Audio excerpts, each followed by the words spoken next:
In the aftermath of World War II, as Europe was rebuilding from the ashes of conflict, a unique sports car emerged from the Netherlands, the Gatso 4000.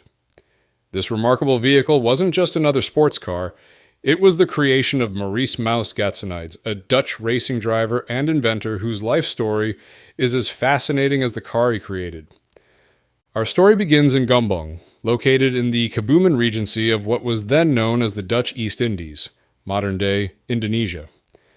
It was here, on February 14, 1911, that Maurice Gatsonides was born.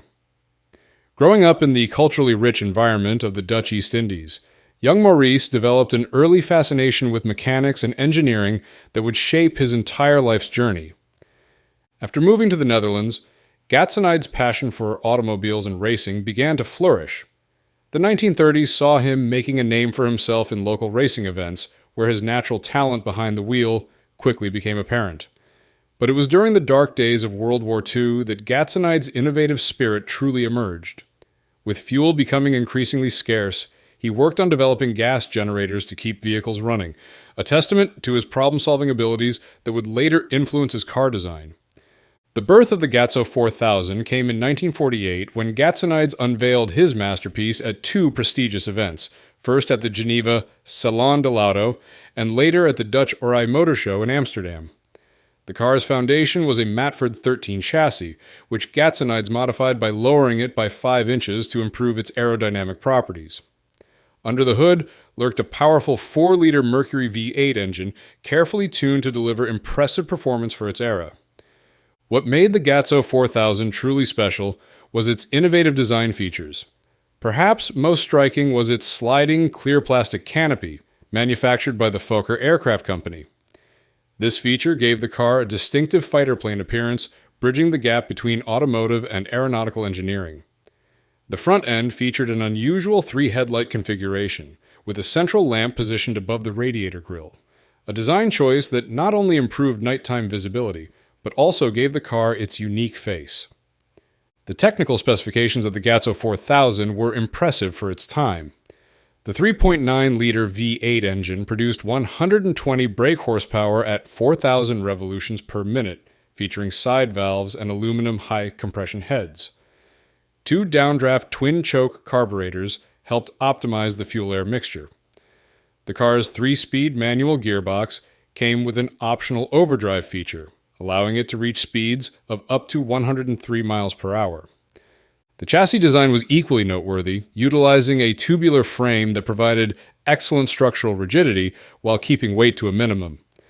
The suspension system borrowed from Ford's design philosophy, incorporating non-independent transverse springs and torque tube drive. This setup struck a balance between comfort and performance, making the car suitable for both daily driving and competitive events. The braking system featured hydraulic drum brakes on all 4 wheels, providing adequate stopping power for the car's performance capabilities. Between 1948 and 1950, several variants of the Gatso 4000 were produced, each with its own unique story. The original Gatso 4000 Aero Coupe was a one-of-a-kind creation, featuring the iconic sliding canopy and 2+2 seating arrangement. 2 Gatso 4000 Roadsters were built as open 2-seaters, with one finding its way to Swiss Olympic bobsleigh champion Felix Endrick, who used it to become Switzerland's mountain climb champion. The other Roadster went to Dutchman Ad Tops, who took it to South Africa and claimed victory in the Lorenzo Marquez Rally. 2 fixed-head coupes were also produced, with one going to Dr. Roberts in Sneek, Friesland, and the other to Mrs. Jochems, a prominent figure in The Hague's high society. The final variant was a single 2+2 coupe built in 1949, nicknamed the Molehill due to its distinctive roof design. This model was intended for the 1950 Liège-Rome-Liège rally, though its performance in the event remains unclear. Despite receiving 200 orders from the United States, financial constraints prevented Gatsonides from scaling up production. This limitation has made the Gatso 4000 one of the rarest sports cars of its era. The last known sighting of one of the Roadsters was in Graaff-Reinet, South Africa, around 1990, adding an element of mystery to the car's legacy. The Gatso 4000 stands as a testament to one man's vision and innovation in the post-war automotive landscape. Maurice Gatsonides combined his racing experience engineering knowledge, and creative spirit to create a truly unique sports car that, while produced in extremely limited numbers, has left an indelible mark on automotive history. Today, the remaining Gatso 4000s are highly sought after by collectors, representing not just rare automobiles, but pieces of a fascinating chapter in Dutch automotive innovation.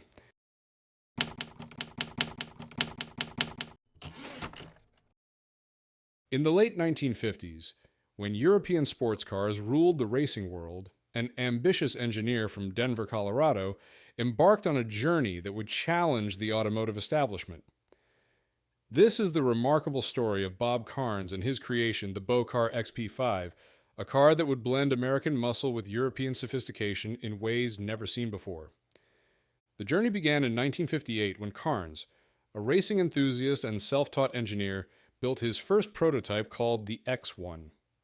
This experimental vehicle combines several innovative elements: a lightweight fiberglass body, front suspension and brakes from a Jaguar, a Lincoln Live axle at the rear, and a potent 283 cubic inch Chevrolet engine.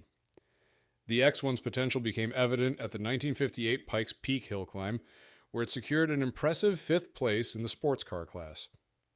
Driven by this initial success, Carnes continued refining his design through multiple iterations: the X2, X3, and XP4. Each version provided valuable insights and improvements, ultimately leading to his masterpiece, the Bocar XP5, which debuted in mid-1959. The name Bocar itself was a clever combination of Bob Carnes's first and last names, creating a brand that would soon become respected in racing circles. The XP5's engineering was revolutionary for its time. At its heart was a chromally tubular steel space frame chassis, a material choice that provided exceptional strength while keeping weight to a minimum. The sleek fiberglass body, shaped by countless hours of development, resulted in a car weighing just 1,650 pounds, significantly lighter than most competitors of the era. Carnes's approach to building the XP5 was methodical and practical. He sourced components from various manufacturers to ensure reliability and ease of maintenance. The front suspension came from Volkswagen, while the rear axle was borrowed from Oldsmobile. The torsion bar suspension system, adapted from the Porsche 356, provided handling characteristics that could rival the best European sports cars. The interior of the XP5 was purposefully Spartan, focusing on the essentials of performance driving. The cockpit featured basic instrumentation and controls, with seats designed to hold drivers firmly in place during high-speed cornering. The steering wheel position was carefully calculated to provide optimal control during aggressive maneuvers. Under the hood, the XP5 showcased American muscle at its finest. The standard engine was a 283 cubic inch Chevrolet Corvette V8, producing a substantial 290 horsepower. This power plant featured a single 4-barrel carburetor and a high-lift camshaft, helping it achieve impressive performance numbers. Power reached the rear wheels through a robust Borg-Warner T10 4-speed manual transmission, known for its durability and precise shifting. The XP5's dimensions were carefully considered: a 90-inch wheelbase, 156 inches in overall length, and a remarkably low height of just 34 inches. The car rode on Jaguar wire wheels, selected for their perfect balance of strength and lightweight construction. Stopping power came from Buick Alphen drum brakes on all 4 corners, providing reliable braking performance even during intense racing conditions.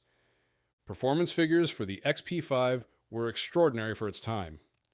The sprint from 0 to 60 miles per hour took approximately 6 seconds, while the top speed reached an impressive 160 miles per hour. In quarter-mile drag races, the XP5 consistently ran in the mid-13-second range, matching or beating many celebrated sports cars of the period. The XP5's racing career truly showcased its capabilities. At the 1960 Daytona Speed Week, driver Art Huttinger piloted the car to a remarkable second-place finish in the first televised Daytona race, finishing behind Ed Rahal's Jaguar D-Type. During the same event, the XP5 set an astonishing speed record of 175 miles per hour on Daytona Beach, cementing its place in racing history. The prestigious Meisterbrauser racing team recognized the XP5's potential and added it to their lineup in 1959. Designated as Meisterbrauser III, the car debuted at the USAC event during the first annual Meadowdale 505 race with Harry Hewer Jr. at the wheel, finishing 13th. Later that year, at the SCCA Regional at Road America, driver Augie Pabst secured a second-place finish, further demonstrating the car's racing prowess. The XP5 also competed in the challenging Bahamas Speed Week in December 1959. While mechanical issues prevented it from achieving its full potential, the car's presence at such a prestigious international event highlighted its significance in the racing world. Back home, Bob Carnes himself continued to race the XP5 at various events, including multiple runs at the demanding Pikes Peak Hill climb. The car's legacy extends into modern times through vintage racing. A particularly notable example, chassis number XP5043, has participated in countless historic racing events across North America's most prestigious tracks. From the technical curves of Pocono to the historic straightaways of Watkins Glen, from the challenging layout of Mid-Ohio to the iconic corkscrew at Laguna Seca, this Bocar has competed in events sanctioned by the Sports Car Vintage Racing Association, Vintage Sports Car Club of America, and Historic Motorsports Association. Other notable tracks that have witnessed the XP5's performance include St. Jovite, Mossport, Virginia International Raceway, Mont Tremblant, and Lime Rock. At every venue, the car's combination of lightweight construction, powerful engine, and advanced suspension design continues to impress drivers and spectators alike. The Bocar XP5 represents more than just another sports car from the 1950s. It embodies the American spirit of innovation and determination. Bob Carnes proved that with ingenuity, careful engineering, and a deep understanding of automotive dynamics, a small operation in Denver could produce a world-class sports car capable of competing with established European manufacturers. The XP5's influence extends beyond its racing achievements. It demonstrated the potential of fiberglass construction, the advantages of careful component selection, and the importance of thorough testing and development. While production numbers were limited, each XP5 built served as a testament to American engineering excellence and the endless pursuit of automotive perfection.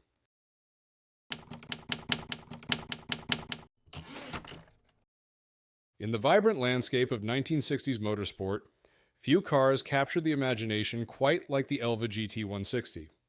This rare British sports car, with only 3 prototypes ever built, emerged from a company whose very name embodied speed, Elva, derived from the French phrase "elle va," meaning she goes. The story begins in the early 1960s when Elva, a British manufacturer known for creating lightweight racing machines, embarked on an ambitious journey to develop a dual-purpose sports car. Their vision was to create something that could dominate both road and track, leading to the birth of the GT160. The project started as a coupe version of their successful Mark VII sports racer, built around an innovative space frame chassis that provided incredible strength while keeping weight to a minimum. At the heart of this exceptional machine sat a 2.0-liter BMW 4-cylinder engine, further enhanced by nearest engineering with BMW's assistance. This power plant was a marvel of its time, producing 185 horsepower at 7,200 revolutions per minute. The engine found its home behind the driver but ahead of the rear axle, creating a mid-engine layout that was cutting edge for its era. Power reached the rear wheels through a robust Hewland 5-speed manual gearbox, a transmission that had already proven its worth in countless racing applications. The GT160's striking appearance resulted from a fascinating collaboration between British and Italian expertise. Trevor Fiore, an English designer previously known for his work on the TVR Trident, penned the car's sleek shape. His design featured a remarkably low roofline, measuring just 40 inches from the ground, creating a profile that seemed to slice through the air. The prestigious Carrozzeria Fisore in Turin, Italy, brought Fiore's vision to life, crafting the body panels from lightweight aluminum. When the car made its debut at the 1964 Turin Motor Show, it immediately drew attention for its forward-thinking design. The technical specifications of the GT160 were impressive for its time. With a curb weight of just 1,232 pounds, the car could reach speeds of up to 160 miles per hour. The BMW engine, equipped with 2 Weber carburetors and a sophisticated dry sump lubrication system, delivered 156 pound-feet of torque at 5,000 revolutions per minute. The suspension system was equally advanced, featuring double wishbones at the front and a complex arrangement of reverse lower wishbones, single top links, and twin radius arms at the rear.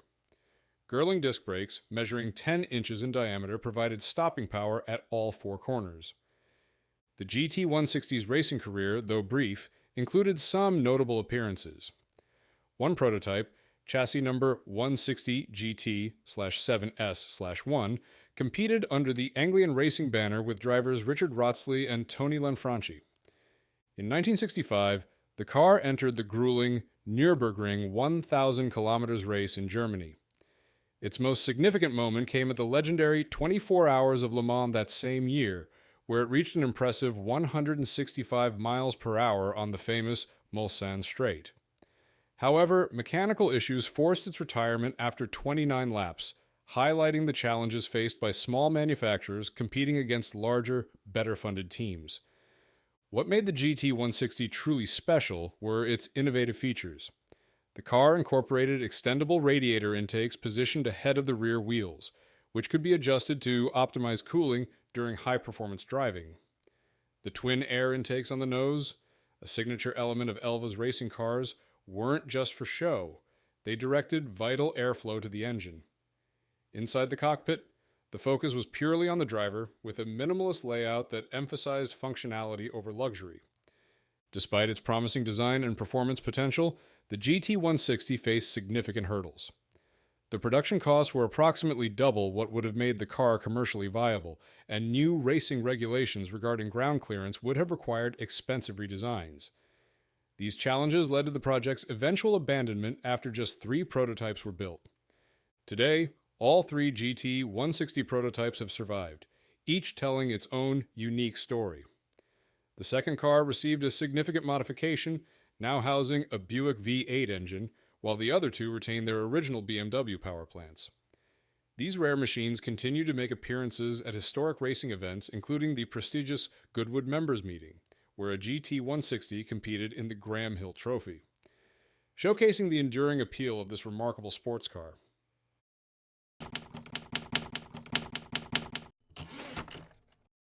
The world of 1970s sports cars holds many fascinating stories, but few are as compelling as that of the Ligier JS2, a car born from friendship, tragedy, and racing passion. In 1968, former racing driver Guy Ligier faced a turning point in his life when his close friend and fellow racer, Jo Schlesser, died tragically. This loss prompted Ligier to retire from racing and establish Automobiles Ligier, marking the beginning of a new chapter in French automotive history. The JS2, which followed the company's first model JS1, represented a unique fusion of French engineering and Italian design sensibilities. The legendary Italian stylist Pietro Frua, known for his masterful work with Maserati, was entrusted with designing this sophisticated sports car. Frua's vision manifested in a low-slung, aerodynamic coupe that embodied the essence of 1970s automotive aesthetics.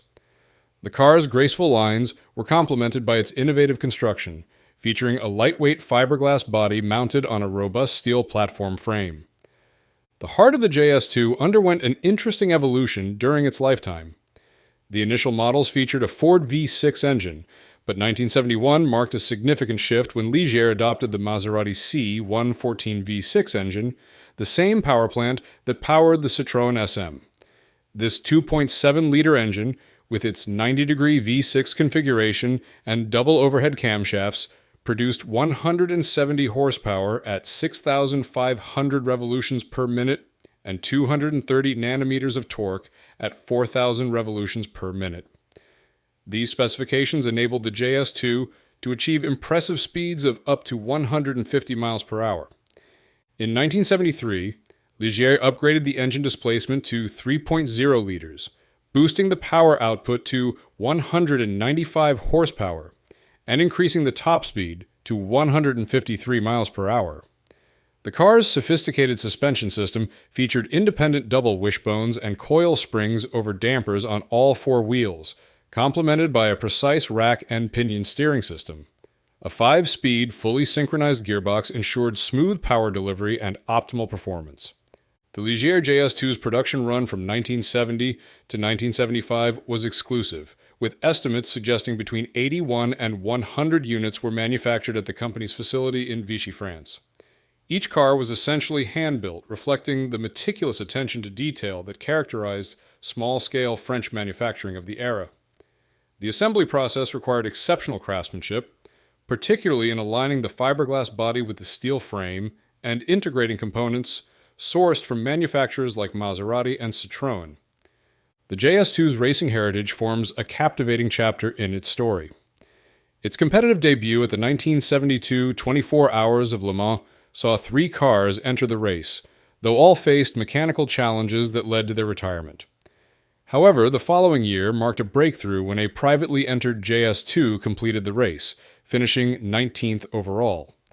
The car's most impressive racing achievements came in the Tour de France automobile, where it dominated in 1973 by winning 14 out of 17 stages, though victory was ultimately denied by a distributor failure. Redemption came in 1974 when the JS2 secured both first and second places in the same event. The pinnacle of the JS2's racing career arrived at the 1975 24 Hours of Le Mans.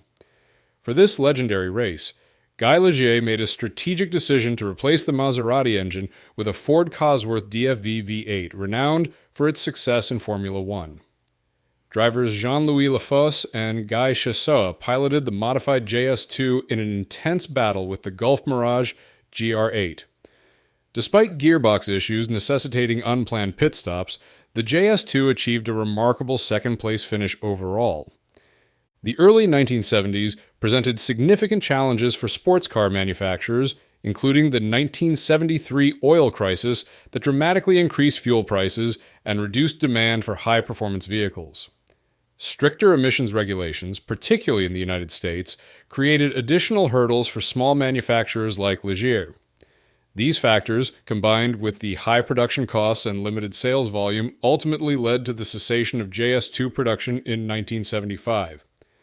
Following the JS2's production end, Guy Ligier redirected his focus to Formula One, establishing Équipe Ligier in 1976. This transition marked the beginning of a new era for the company, building upon the technical knowledge and experience gained from the JS2 program. The team's early years in Formula One featured collaboration with Matra, utilizing their V12 engines and technical expertise. Today, the Ligier JS2 stands as a testament to French automotive innovation and the spirit of independent sports car manufacturing in the 1970s. Its rarity, combined with its unique blend of French engineering, Italian design, and racing pedigree, has made it highly sought after by collectors. The surviving examples serve as reminders of a golden age in automotive history, when small manufacturers could create extraordinary machines that competed with the industry's giants. In the vibrant automotive landscape of 1950s Italy, a fascinating story began to unfold at the headquarters of Ferrari, one of the world's most prestigious car manufacturers. This is the tale of the ASA 1000 GT, a car that earned the affectionate nicknames Ferrarina and Little Ferrari, a testament to its noble origins and compact size. In the late 1950s, Ferrari's engineering team embarked on an ambitious venture called Project 854. The number wasn't random, it represented their vision of an 850cc, 4-cylinder engine that would power a more accessible Ferrari. This wasn't just another car project, it was Ferrari's attempt to bridge the gap between their exclusive high-performance vehicles and the broader automotive market. The heart of this new vehicle was essentially a scaled-down version of Ferrari's renowned Colombo V12 engine. Ferrari's engineers faced the challenge of maintaining their signature high-revving characteristics while working with a much smaller displacement. Their efforts paid off when they created an 850cc engine capable of producing 68 horsepower at 7,000 revolutions per minute, a remarkable achievement for an engine of this size during the 1950s. For the car's design, Ferrari turned to their longtime collaborator, Pininfarina, one of Italy's most respected design houses. The prototype they created was built on a modified chassis borrowed from the popular Fiat 1100 and 1200 models, providing a solid foundation for this new sports car. The project gained significant credibility when Enzo Ferrari himself, the company's legendary founder, chose to use the prototype as his personal transportation. However, the story took an unexpected turn when Ferrari decided not to produce the car under its own brand. In 1962, Enzo Ferrari made a strategic decision to entrust the project to his friend Oronzio De Nora and his son Niccolò, successful industrialists who owned the De Nora Electrochemical Group. This led to the birth of Autocostruzioni Società per Azioni, ASA, in Milan, a new company specifically created to bring this promising sports car to market. The car made its public debut at the 1961 Turin Auto Show under the name Mille. By this time, the design had evolved under the guidance of Giorgetto Giugiaro at Bertoni, another prestigious Italian design house. The result was a sleek two-door fastback coupe that perfectly captured the essence of 1960s Italian automotive design, with clean lines and perfect proportions that turned heads wherever it went. When production began in 1964, the engine had grown to 1,032 cc and now produced an impressive 97 horsepower at 7,000 revolutions per minute. The car's lightweight construction, just 1,720 pounds, helped it achieve remarkable performance figures. It could sprint from 0 to 60 miles per hour in approximately 12.5 seconds and reach a top speed of 115 miles per hour. Numbers that put it in competition with many larger sports cars of the era. The technical sophistication of the ASA 1000 GT extended far beyond its engine. The car rode on a carefully engineered tubular steel frame with a wheelbase of 86.6 inches. The suspension system featured independent front suspension with coil springs and hydraulic shock absorbers, while the rear used a live axle setup. This combination provided both comfort and handling prowess, allowing drivers to enjoy the car on both winding country roads and long highway journeys.